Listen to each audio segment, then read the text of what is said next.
Hi everyone, Leah here from EurekaCrystalBeads.com with another fun beading video for you. Before I get started, just a quick reminder to go check out the rest of our channel, and if you like what you see, hit the subscribe button and notification bell, and you'll always know when we're posting new content. Today's video is a stitch tutorial to learn square stitch.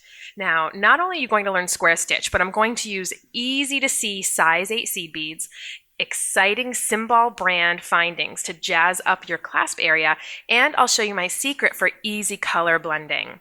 So let's take a look at our piece here. This piece is almost finished, and you can see that I have my size 8 seed beads blending from one color to another. Towards the end of the video, I will come back to this piece and I'll show you how I end it. But for now, what we'll do is we'll start with how we started. So as you can see, we have these really fun Cymbal findings at the end, this beautiful fan. We just got these in, we have them in gold and silver. And this particular finding is meant to weave right into size 8 seed beads. So that little silver bit right there is about the size of a size 8 seed bead to blend right in. So you actually weave right into it as if it's one of the seed beads in your piece.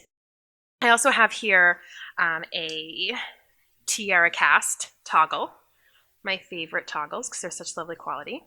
So as you can see right here, we're going to have a really beautiful clasp area, which I think is really important because a lot of people think, oh, it's at the back or it's at the underside of something, and so it doesn't really matter as much, but really it really does, and it really helps to show the attention to detail to make your clasp area look just as lovely as the rest of your piece.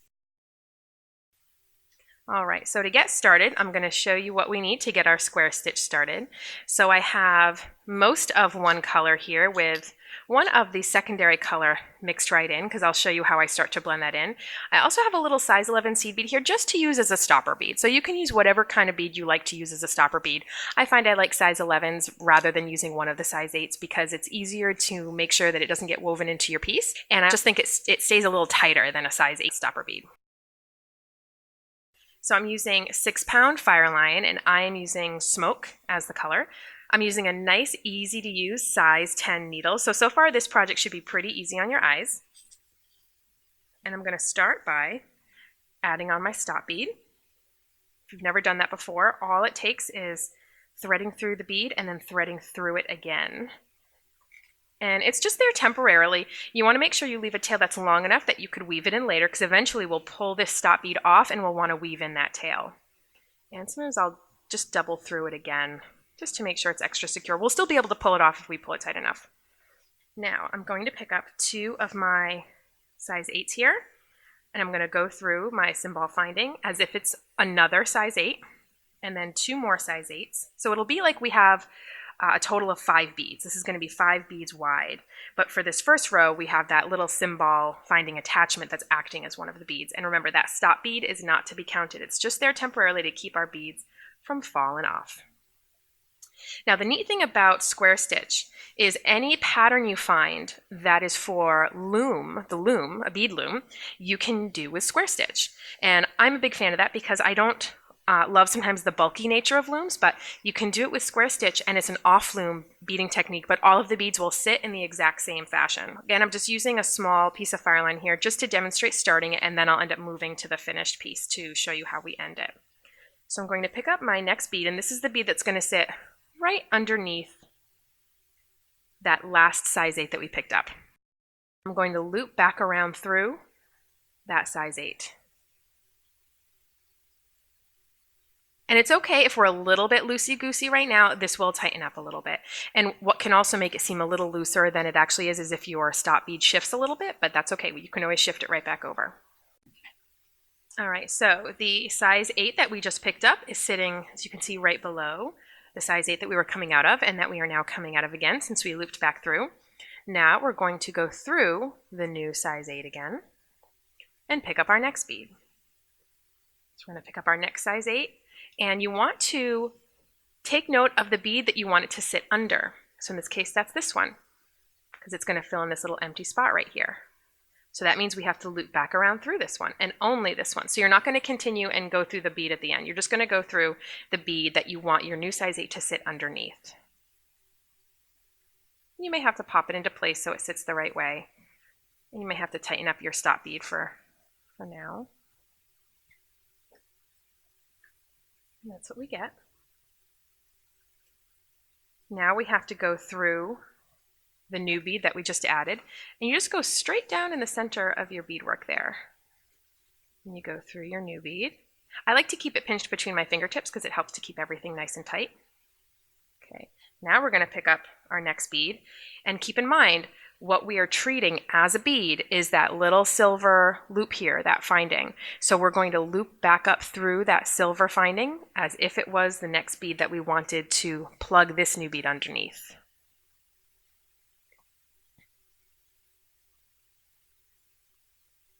Just like that.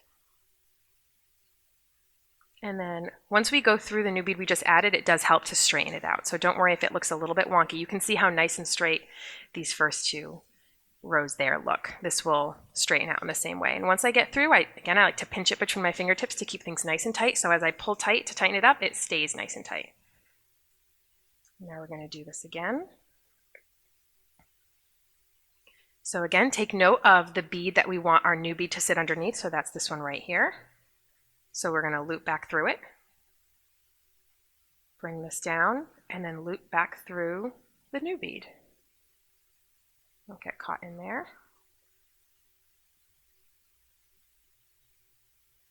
We're going to do this one more time. Pick up a new bead, loop back in to the one that you want your new bead to sit underneath. Might have to pop it into place like I said. And then go through that new bead again. You're just making little loops.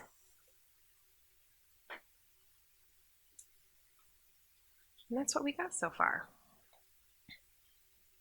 And the more you do this, the straighter they'll sit, which is certainly nice. Now what I like to do, just to strengthen up this first row, because it is the one that's attached to our clasp, I do want to head right through that first row, all the way, and then right through our second row again. I just feel like this helps to strengthen up our clasp area. All right, so that is how we've gotten started. And now we're going to start adding in some of our accent color to show you how that's done. If I'm mimicking what's on here, we're right here in this third row. You can see the first bead I added was of my second color. Now you can really play with this however much you'd like. This is just simply because I know when you deal with color blending, sometimes it's easy for some to sort of wing it and just eyeball it, and others want some sort of a formula. Well, that's what I'm going to give you to make it easy. Now, if you're comfortable eyeballing, go for it. But I really like to use math when I'm doing color blending because then it really becomes effortless. So this third row that we're doing here, I am going to start with an accent color bead. And then the rest of the row is going to be my dark green. And what I'm going to do is for this row and then the 4 after it, so a total of the next 5 rows, those 5 rows are all going to be the entire dark color except one bead in each row, which will be the light color. Then I'm doing the next 5 rows that have 2 beads each of the new color and 3 beads of the dark color. Then I'll do the next 5 rows that have 3 of the new color and 2 of the old color. And then we'll do 5 rows where all 4 beads are the new color with just 1 of that original color. Then we'll have a section with 5 rows that are all that light green, that new color. And then I just reverse it and I head backwards. Now, if you find that doing this makes a bracelet that's a little bit too short, this one is going to be about a 7-inch bracelet. What you can do is when you get to the middle, extend that part out more. So perhaps do 10 rows in the solid color, and that will be an easy way for you to make sure that this ends up in the middle of the bracelet, and then you get some extra length on here. But let's show you a little bit more of that square stitch, starting to add in that next color. And you can see that cymbal finding, it just blends right in beautifully. It's that similar size as the size 8s, and it really is just a nice way to weave the finding right into the bracelet. So I have my first bead here for my new color. And I'm going to, I like to turn my work, but however it works for you, whether you like your needle working away from you or towards you, we're going to loop back around the bead at the end, which is the bead that I want this new bead to sit right underneath for this row. Just like that. And then we loop through the new bead. Oh, don't get your tail caught up in there. Loop through the new bead. Now we're going to pick up another of the old color, because remember this first row is where we start to transition our color. So we have one of the new color, and then the rest of the 4 are going to be the other color, the old color, the dark color. I loop back around into the bead that I want my new bead to sit underneath, and then loop back around into that new bead. Let's do that again. Pick up a new bead, loop back around into the one that it's going to sit below, and then through the new one. If it looks a little loose, don't worry about it. Once you hold it between your fingertips and pull tight, everything will tighten up nicely. Let's do that one more time.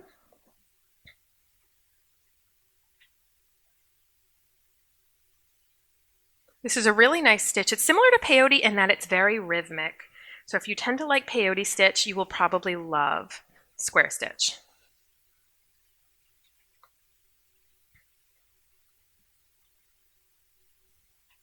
And that's our next row. So the row after this is going to have 1 bead of the new color and 4 beads of the old color. But what I will do is I will stagger where they sit. So if we look at my original piece here, I'll use my needle to point.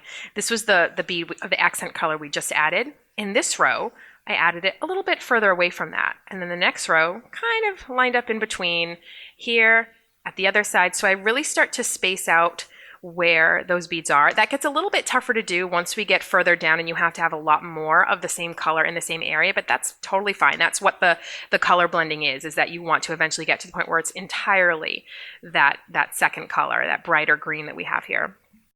All right, so now we're going to, now that we know how to do our square stitch, we're going to go and finish up the actual bracelet. So I'll be back in a second.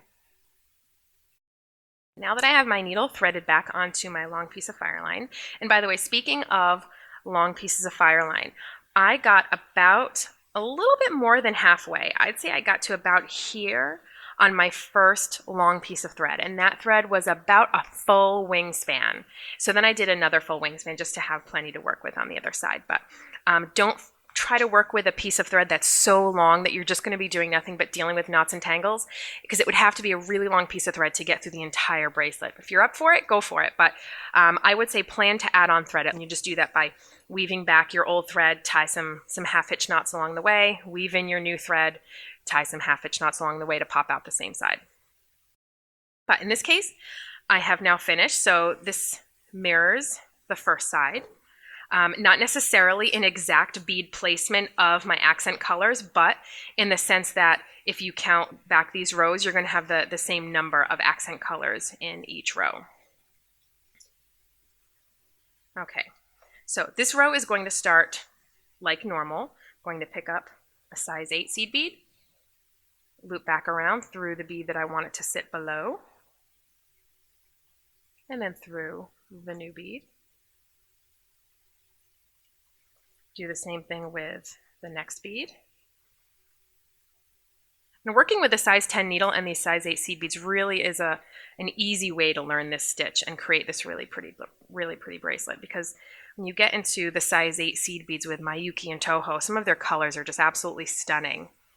All right, so now this middle bead that we have to add, in this case, it's not going to be a bead we're going to pick up. We're going to pick up that loop that's on our little fan-shaped cymbal finding, because that's what's going to sit right there.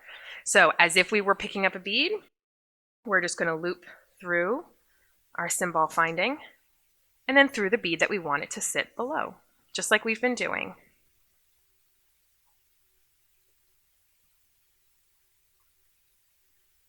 Just like that. And then through the new bead, but in this case, that bead is that loop of the cymbal finding. And then we'll add on our last 2 beads in the same way. Pick up our new bead, loop back around, then through the new bead, and then our very last bead, loop back around through the one we want it to sit below, and then through the new one. And again, just like I did in the beginning, I'm going to pass through these last 2 rows just to strengthen them up. So I'm going to go all the way through, and then go all the way through this row here. And now we can start to weave out our thread. So what I like to do is I'm going to head through a few rows heading backwards into the bracelet. And I'm going to catch the little stitch of thread that's right at the side there and go through my little loop. That ties a little half hitch knot.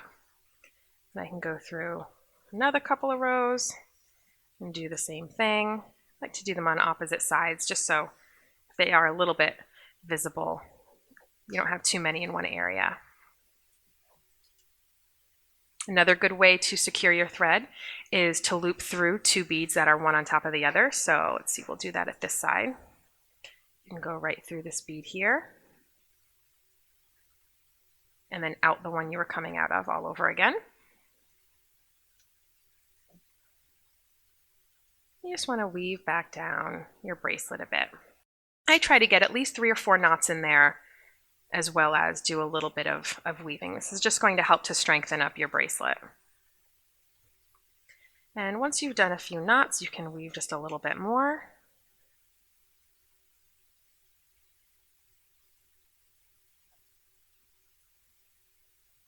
Just getting my tail caught in there. And then we can cut off our thread.